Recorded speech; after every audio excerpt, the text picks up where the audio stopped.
우리는 지난 시간에도요, 사도신경 중에서 총 12가지 항목 중에서 예수님에 대한 항목이 제일 많은데 6가지나 된다라는 것을 배웠고요. 6가지 항목 가운데 앞에 3가지 항목을 배웠습니다. 예수님의 이름, 또 예수님의 탄생, 예수님의 죽음에 대해서 우리가 사도신경을 통하여 고백하는 그 고백하는 바의 의미가 무엇인지를 배웠고요. 오늘은 이어서 5번째부터 7번째 항목, 예수님에 대한 3가지 항목을 더 배우도록 하겠는데요. 5번째 항목은 예수님의 부활에 대한 고백입니다. 사흘 만에 죽은 자 가운데서 다시 살아나시며, 6번째 항목은요, 예수님의 승천에 대한 고백입니다. 하늘에 오르사 전능하신 하나님 우편에 앉아 계시다가, 7번째 항목은 예수님의 재림, 저리로서 산 자와 죽은 자를 심판하러 오시리라 라는 부분입니다. 오늘 좀 내용이 많아서요, 바로 5번째 항목부터 들어가도록 하겠습니다. 우리는 인류 역사의 분기점을 예수님의 탄생을 기점으로 하여 나눈다라는 것을 잘 알고 계십니다. BC, 비포 크라이스트, 예수 그리스도 전의 시대를 말하고요. AD, 아노 도미니, 예수님의 해 혹은 주님 안에라는 의미가 있는데요. 예수님의 탄생을 기점으로 해서 BC와 AD로 나뉘어지게 됩니다. 그런데 또 다른 의미의 기준, 사실 이거보다 더 중요한 기준이 하나 있는데 그것은 바로 예수님의 부활 사건입니다. 왜냐하면 예수님의 부활로 말미암아 사람은 죽음으로서 끝나는 것이 아니고 죽음으로부터 새로운 삶이 시작된다라는 것을 알려주고 있기 때문에 그렇습니다. 그러므로 예수님의 부활 사건은 역사상 이 인류 가운데 있었던 사건 가운데요, 가장 놀랍고 가장 영광스럽고 복된 사건이다라고 말을 할 수가 있습니다. 우리 예수님의 부활에 대한 신앙은 예수님의 대속적 죽음과 함께 기독교 신앙의 초석을 이루고 있는데요. 예수님에 대한 신앙 고백의 5번째 항목은 바로 예수님의 부활을 믿습니다라는 고백입니다. 자, 이렇게 한번 생각을 해볼까요? 만약에 이 부활을 믿지 않는 세상 사람들의 말처럼 정말 부활이 사실이 아니라면, 이렇게 한번 접근을 해보면은요, 이게 보통 심각한 문제가 아닙니다. 세상 사람들이 말하는 것처럼 부활이 사실이 아니라고 가정을 해보면은요, 기독교는 전 세계 최고의 사기 집단이 됩니다. 그 규모, 범위, 연도, 상상도 할 수 없는, 지금 약 12억 혹은 그 이상의 예수님을 믿고 있다라고 통계로 나와 있는데요. 그 모든 사람들이 다 거짓말쟁이가 되는 거예요. 사기치는 사람이 된다라는 겁니다. 만약에 예수님의 부활이 없다면 우리는요, 다른 사람을 속일 뿐만 아니라 스스로를 속이고 있는 사람이 됩니다. 믿음도 헛것이고요, 선교도 헛것이고요, 그리스도도 헛것이고 교회도 헛것이고 오늘 이렇게 드리는 예배도 다 헛것이 되고 맙니다. 예수님의 부활이 없다면 오늘 배울 예수님의 부활 이후의 승천, 재림 다 의미가 없어요. 그러므로 부활은 우리 기독교에 있어서 너무나도 중요하고 핵심적인, 어떻게 보면 기독교의 사활이 걸린 문제라고 말을 할 수가 있겠습니다. 그래서 누군가 기독교를 공격해서 무너뜨리고 싶으면은요, 부활이 거짓이다라는 것을 증명해내면 됩니다. 그 순간 기독교는 안개처럼 사라져버릴 수밖에 없게 되고요. 반면 기독교를 변호하려면 예수님의 부활이 사실이다라는 것을 정확하게 증명해내면 된다라는 겁니다. 그래서 역사상 예수님의 부활만큼 많이 조사되고 연구되고 확인된 사건도 없습니다. 수많은 학자들이 부활의 사실 여부에 대해서 조사했고요. 우리 믿는 사람들은 그 결과로 예수님이 부활했습니다 라는 것을 믿음으로 고백하는 사람들입니다. 자, 여기서 우리가 먼저 부활에 대해서 사실적인 내용을 말씀드리기 전에 기억을 해야 될 것이 하나 있는데요. 성경에 보면 죽었다 살아난 사건들이 여러 있습니다. 나사로, 나인성 과부의 아들, 야이로의 딸 등 예수님께서 살려주셨는데요. 이런 경우에는 부활했다라고 표현을 하지 않습니다. 다른 말로 소생했다라고 표현을 합니다.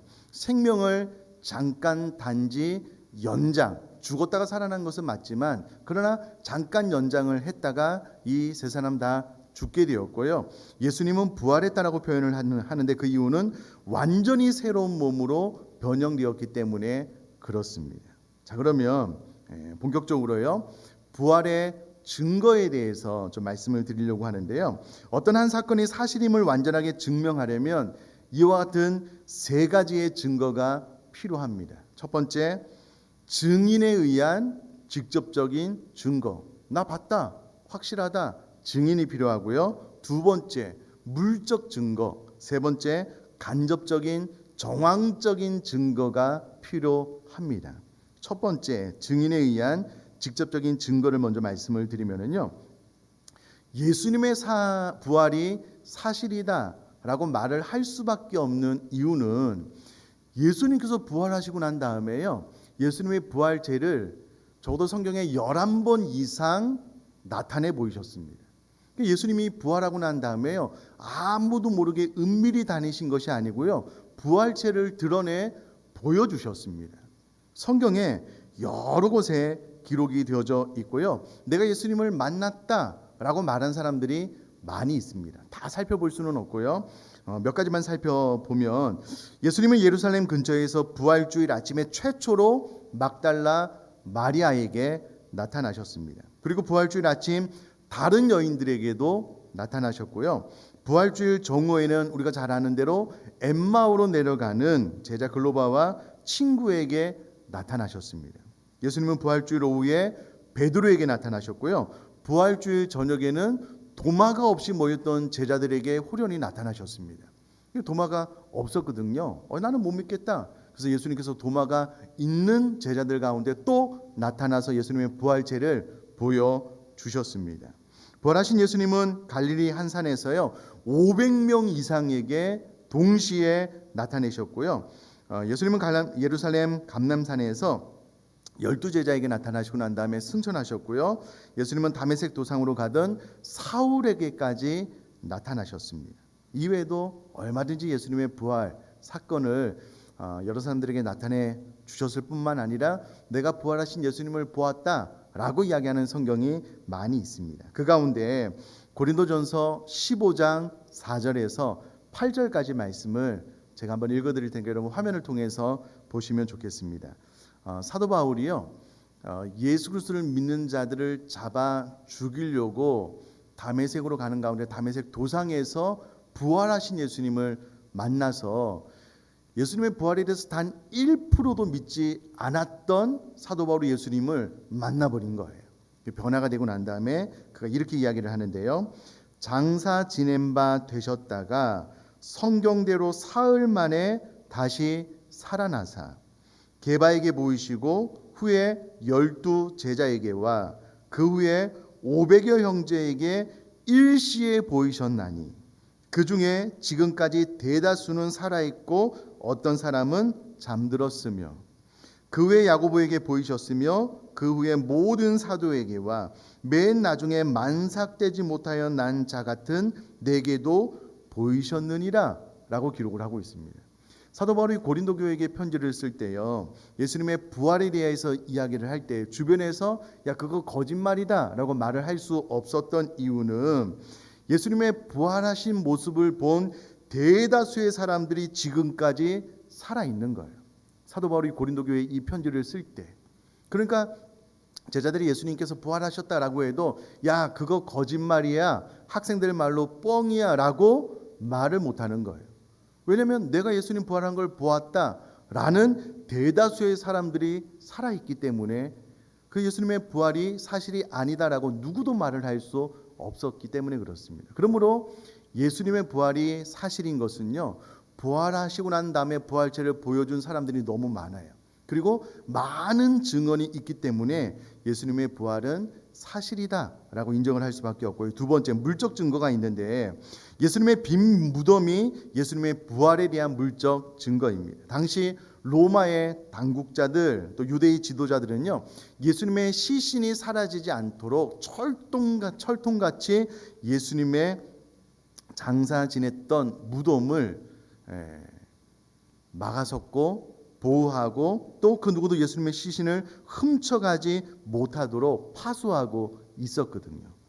그런데 그때 당시에 예수님이 부활하고 난 다음에 종교 지도자들이 예수님의 제자들이 예수님의 몸을 도둑질해 갔다라는 소문을 퍼뜨리게 되므로 예수님의 시신은 부활하여 사라진 것이 아니고 누군가 훔쳐갔다라는 이야기가 퍼져나가게 되었는데 이것을 도둑설이다라고 이야기를 합니다. 그런데 이 도둑설이 전혀 설득력이 없는 주장인 것은 첫 번째, 제자들이 예수님의 시신을 훔치는 것은 불가능했습니다. 일단 무덤이 봉해져 있었고요. 큰 돌이 입구를 막았었을 뿐만 아니라 파수꾼들이 이 무덤을 지키고 있었기 때문에 또 로마의 군병들이 삼엄한 경비를 서고 있었기 때문에 제자들이 예수님의 시신을 훔쳐갈 가능성은 없었다라는 겁니다. 혹은 이 도덕설을 주장하는 사람들 가운데요, 로마의 군인들이 다 자고 있어서 훔쳐갈 수 있었다라고 이야기를 하지만 그것도 이유가 될 수 없는 이유는요, 로마 군인들은 보통 16명이 한 조가 되어서 파수했습니다. 따라서 로마의 군인들이요, 동시에 잠들었다라는 것은 불가능합니다. 그들이 임무를 제대로 수행하지 못하고 사건이 발생하면 큰 징계에 의해 그들의 생명에 문제가 달린 것이기 때문에 함부로 또 그들이 다 잠잠으로 시신을 누군가 훔쳐갈 수 있는 가능성은 없었다라는 겁니다. 만약에 제자들이 예수님의 시신을 훔쳤다면 당국자들이 예수님의 제자들을 시신 도굴범으로 처벌했을 겁니다. 근데 성경을 읽어보면 전혀 그런 대목이 없어요. 그러므로 이 도둑설은 논리적으로 맞지 않습니다. 만일 제자들이 훔쳤다면 여러분, 전 세계적으로 이 기독교가 오랫동안 사기 집단이 되는데요. 이 거짓말이 수십 년, 수백 년, 수천 년 동안 통할 리가 없다라는 겁니다. 뿐만 아니라 간접적인 증거가 있는데 이번이랑 또 맞물린 것이 무엇이냐면요. 예수님의 제자들은 사도 요한을 제외하고는 다 복음을 증거하다가 순교했습니다. 자, 보셔요. 만약에 제자들이 예수님의 시신을 훔쳐서 다른 곳에 유기를 하고 방치를 하고 예수님이 살아났다라는 거짓 소문을 퍼뜨렸다면 그 제자들이 예수님의 부활에 대한 소식을 전하면서 순교할 수 있겠냐고요. 그 제자들이 구전에 의하면 베드로는 십자가에 거꾸로 달려서 죽었다라고 이야기를 하는데 제자들이 예수님의 시신을 훔쳐놓고 사실이 아니다라고 감춰놓고 본인은 예수님을 증거하면서 순교할 수 있을까? 말이 안 된다는 거예요. 사도 요한은 반모섬에서 마지막 성경 계시록을 기록하기 위해서 순교하지 못했지만 다른 모든 제자들은 예수님을 증거하다가 순교했거든요. 이게 왜 가능했냐면 예수님의 부활체를 제자들이 직접 보았고 너무나도 확실했기 때문에 복음을 증거하다가 순교하였는데 이것이 예수님의 부활을 증명해내는 간접적인 정황이었다라는 겁니다. 뿐만이 아니라 예수님의 부활을 본 다른 성도님들 혹은 예수님의 부활을 본 성도님들이 복음을 증거하여 예수님을 믿게 된 사람들조차 그 후로도 많이 복음을 증거하다 핍박과 순교를 당하는 일이 있었다는 거예요. 만약에 예수님의 부활이 사실이 아니라면 이와 같은 사건은 가능했을까? 불가능하다. 그러므로 이와 같은 간접적인 정황적 근거를 통해서도 예수님의 부활은 사실이다라고 말을 할 수가 있다라는 거예요. 자, 그러므로 예수님의 빈 무덤은 어떻게 된 것인가? 정확하게 성경 또 우리 모두가 믿고 고백하는 바대로 예수님의 부활은 사실이다라는 겁니다. 우리가 이 부분을 다섯 번째 신앙 고백을 통하여 우리가 예수님의 부활을 믿습니다라고 고백을 하고 있다라는 겁니다. 자, 이어서 여섯 번째. 그러면 부활하신 예수님은 지금 어디에 계신가? 라고 했을 때에 하늘에 오르사 전능하신 하나님 우편에 앉아 계시다가 라는 구절을 통해서 예수님이 승천하시고 난 다음에 지금 하나님의 우편에 앉아 계시다 라고 고백을 하고 있습니다. 예수님은 부활 후 40일째에 승천하셨는데요. 승천 장소는 감람산이었습니다. 감람산에서 예수님께서요, 제자들이 보는 앞에서 하늘로 올라 승천하셨는데 사도행전 1장 9절의 말씀 보니까는요, 구름이 예수님을 가려 더 이상 보이지 않게 되었다라고 이야기를 하고 있습니다. 자, 여기서 말하는 구름은요, 자연적인 구름이다라기보다는 하나님의 임재와 영광을 상징하는 구름이 예수님의 승천 가운데 예수님의 모습을 가리었다라고 생각을 하시면 되겠습니다. 그러므로 예수님의 승천 가운데 하나님의 영광이 선포가 되었고요. 하나님의 임재와 영광 가운데 예수님께서 하늘로 올리 들림을 받아 승천하셨다라고 생각을 하시면 좋겠는데요. 저는 어렸을 때 예수님께서 승천하셔서 하늘로 올라가셨으니까 우주 어느 곳에 계신가라고 생각을 했는데요. 그렇지 않고 하늘로 올라가신 예수님은요, 하나님의 보좌 우편에 앉아 계십니다. 그것도 어렸을 때 그러면 보좌 우편은 내가 바라봤을 때 우편인가? 하나님 보좌에서 우편인가? 이제 이런 생각도 많이 했거든요. 자, 일단 성경의 예언이 정확하게 성취가 된 것을 바라보면 그 위치도 알 수가 있는데 시편 110편 1절 말씀을 보면 여호와께서 내 주에게 말씀하시기를 내가 내 원수들로 내 발등상이 되게 하기까지 너는 내 오른쪽에, 하나님의 보좌 오른쪽에 앉아 있으라 하셨도다. 또 마태복음 26장 64절 보면은요, 예수께서 이르시되 내가 말하였느니라. 그러나 내가 너희에게 이르노니 이후에 인자가 권능의 우편에 앉아 있는 것과 하늘 구름을 타고 오는 것을 너희가 보리라 하시니. 자, 이 말씀을 통해서요, 예수님은 우리가 하나님의 보좌를 봤을 때는 왼편 혹은 하나님을 기준으로 했을 때는 하나님의 오른편에 앉아 계시다라는 것을 알 수가 있고요. 이 두 구절을 통하여 예수님이 승천하신 것은 정확하게 성경의 예언을 성취한 사건이구나라는 것을 알 수가 있습니다. 뿐만 아니라 예수님께서 하나님의 보좌 우편에 앉아 계시다라는 것은요, 대통령이 어느 곳에 앉아 있다라는 것은 단순히 그곳에 앉아 있는 것을 말하는 것이 아니라 그곳에서 이 나라를 다스리고 통치하고 있다라는 것을 말을 하는 것처럼 예수님이 하나님의 보좌 우편에 앉아 계시다라는 것은 예수님이 왕으로서 이 땅을 다스리고 통치하고 계시구나라는 것을 이야기를 해주고요.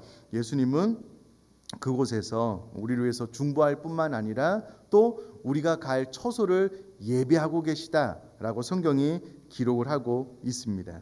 이 땅에서 예수님께서 왕, 선지자, 제사장의 사역을 감당하신 것처럼 지금도 하나님의 보좌 우편에서 그 사역을 동일하게 감당하고 있다라고 생각을 하시면 되겠습니다. 자, 마지막 7번째 예수님의 재림도 중요한데요. 저리로서 산자와 죽은 자를 심판하러 오시리라. 자, 이 예수님의 재림을 우리가 믿는다라고 했을 때에 정확히 우리가 기억을 해야 될 것이 무엇이냐면요, 이 세상은 끝이 있다는 거예요. 반복되거나 윤회 계속 돌아가는 세상이 아니라 정확하게 끝이 있다라는 것을 우리가 믿고 고백하고 있습니다. 아마 우리가 농담으로 그런 이야기 많이 할 텐데 이 땅에 살면서 너무나도 좋은 일을 만난 사람들을 우리가 이야기를 할 때요, 전생에 나라를 구했나? 이제 그런 말을 많이 하는데요.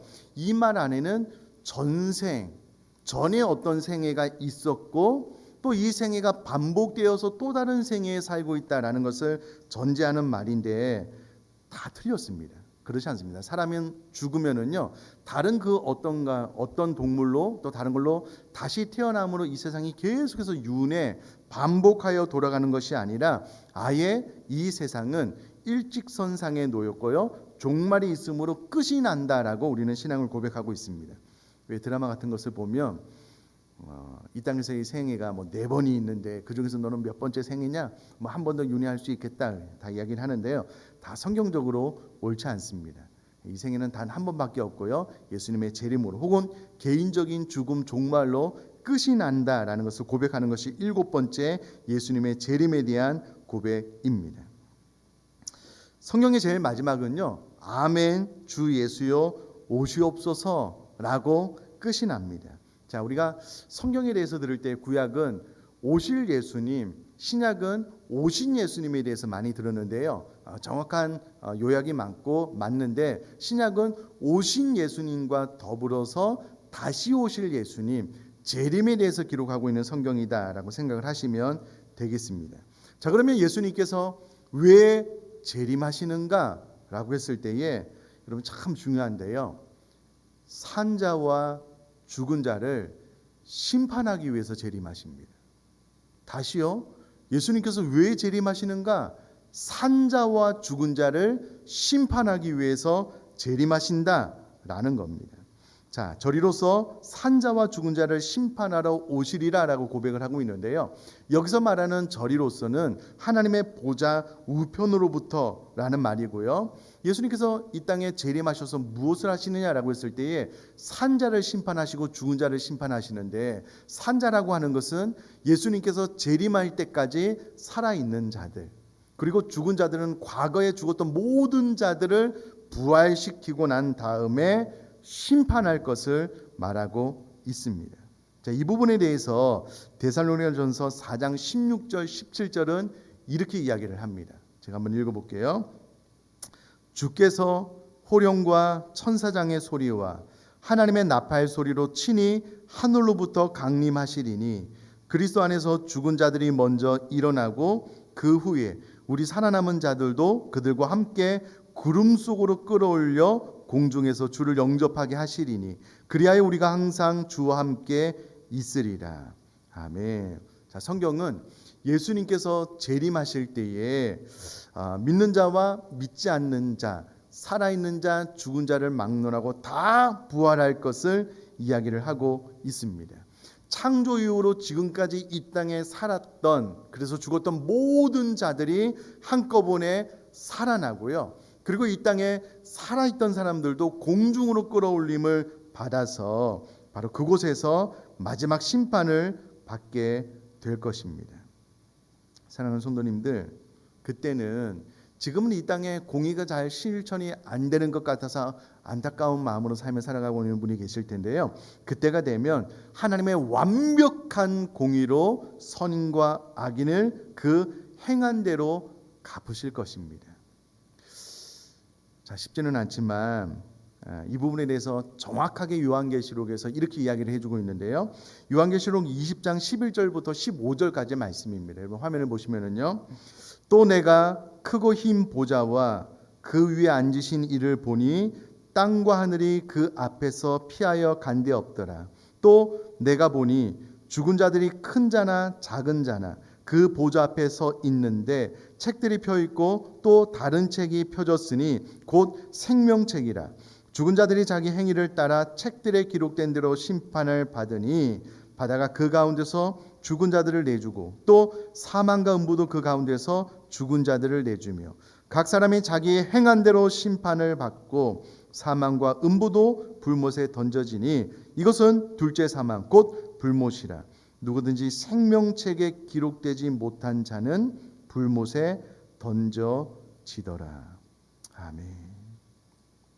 사랑하는 성도님들, 말세가 되면은요, 누구든지 생명책에 기록되지 않은 자는 불못에 던져지게 됩니다. 그가 어떤 행동을 했든 그가 행한 대로 하나님께서 갚아주실 것이다 라고 정확하게 이야기를 하고 있습니다. 그리고 이 심판은 너무나도 공의로운 심판이다라는 것을 이야기를 해주고 있는데요. 사도행전 17장 31절 말씀 제가 한 번 더 읽어보도록 하겠습니다. 이는 정하신 사람으로 하여금 천하를 공의로 심판할 날을 작정하시고 이에 그를 죽은 자 가운데서 다시 살리신 것으로 모든 사람에게 믿을 만한 증거를 주셨음이니라 하니라. 아멘.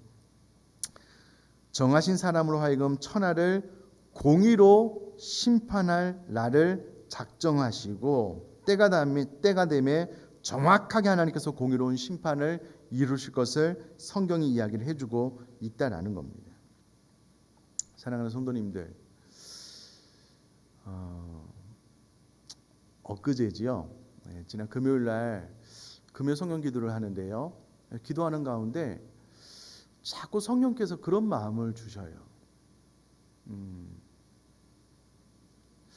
선지자가 말하는 대로, 예수님이 말하는 대로, 성경이 말하는 대로 네가 정확하게 한번 설교를 했으면 좋겠다. 그런 마음이 자꾸 들어요. 그래서 도대체 이게 무슨 말입니까? 하나님 앞에 기도하면서 물었거든요. 여러분, 환난을 당할 때에 성경의 선지자가 어떻게 이야기를 했는지, 예수님께서 어떻게 이야기했는지, 제자들이 어떻게 이야기했는지 내 마음으로 네가 좀 설교를 했으면 좋겠다. 그럼 도대체 그게 무슨 말입니까? 묻는 가운데요, 어떤 깨달음이 오냐면, 여러분, 예수님께서 복음을 증거하실 때에 어떤 마을로 가서 복음을 증거할 때요, 제자들에게 복음을 열심히 증거할 것을 말을 했습니다. 그러나 그 마을이 복음을 받아들이지 않으면 네 옷의 먼지를 털어버리고 다른 마을로 갈 것을 이야기하셨습니다. 그럼 예수님께서 복음을 증거하실 때요, 많은 이들을 사랑함으로 복음을 증거했지만 예수님을 따르는 기준은요, 너무나 높았습니다. 아무나 따를 수 있도록 말하지 않았고요. 말세가 되면 환난과 핍박이 올 텐데 네 몸 죽이는 그 사람들 두려워하지 마라. 네 몸과 영혼까지 지옥에 넣을 수 있는 나를 두려워하라. 제자들도요, 이미 그들이 복음을 증거할 때 말세가 되면 많은 환난과 핍박이 올 것을 이야기했습니다. 그리고 배교하지 말고 깨어 있을 것을 강하게 이야기를 했는데요, 선지자들도 그렇고요, 예수님도 그렇고요, 제자들도 그렇고요, 늘 위로만 하지 않았더라고요.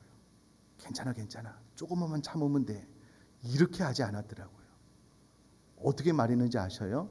정신 똑바로 차려. 말세가 되면 내가 곧 와. 내가 심판할 거야.